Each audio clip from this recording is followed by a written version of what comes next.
Welcome beautiful souls. ഇന്ന് ഒരു relationship reading ആണ്. ഇതൊരു ജനറൽ റീഡിംഗ് ആണ്. നിങ്ങളുടെ നഷ്ടമായ ബന്ധം തിരികെ വരുമോ? ഇതിനൊരു രണ്ടാം അവസരമുണ്ടോ? ഈ ബന്ധത്തിൻ്റെ ഇപ്പോഴുള്ള എനർജി എന്താണ്? മടങ്ങി വരാനുള്ള തടസ്സം എന്താണ്? മടങ്ങി വരാനുള്ള സാധ്യത എത്രത്തോളമുണ്ട്?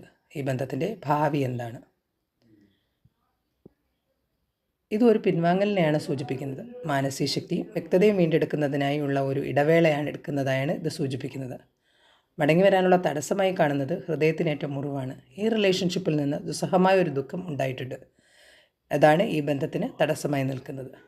മടങ്ങി വരാനുള്ള സാധ്യത കൂടുതലായി കാണുന്നു. കാത്തിരിപ്പിനുള്ള സൂചനയാണ് ലഭിക്കുന്നത്. ബന്ധം മടങ്ങി വരുന്നതിനായി ശാന്തമായി കാത്തിരിക്കാനുള്ളൊരു സൂചനയാണ് ലഭിക്കുന്നത്. ഇരു പങ്കാളികളും പരസ്പരം മനസ്സിലാക്കാനും പരസ്പര ബഹുമാനത്തോടെ വിട്ടുവീഴ്ച ചെയ്യാനും തയ്യാറായാൽ ഈ ബന്ധത്തിൻ്റെ ഭാവി ശോഭനമാണ്. ഇതൊരു ജനറൽ റീഡിംഗ് ആണ്.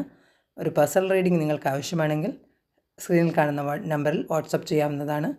ഒരു പേഴ്സണൽ റീഡിംഗ് എടുത്താൽ നിങ്ങൾക്ക് കൃത്യമായ ഗൈഡൻസും ക്ലാരിറ്റിയും ലഭിക്കും. എല്ലാവിധ നന്മകളും ആശംസിക്കുന്നു. Have A nice day. Thank you.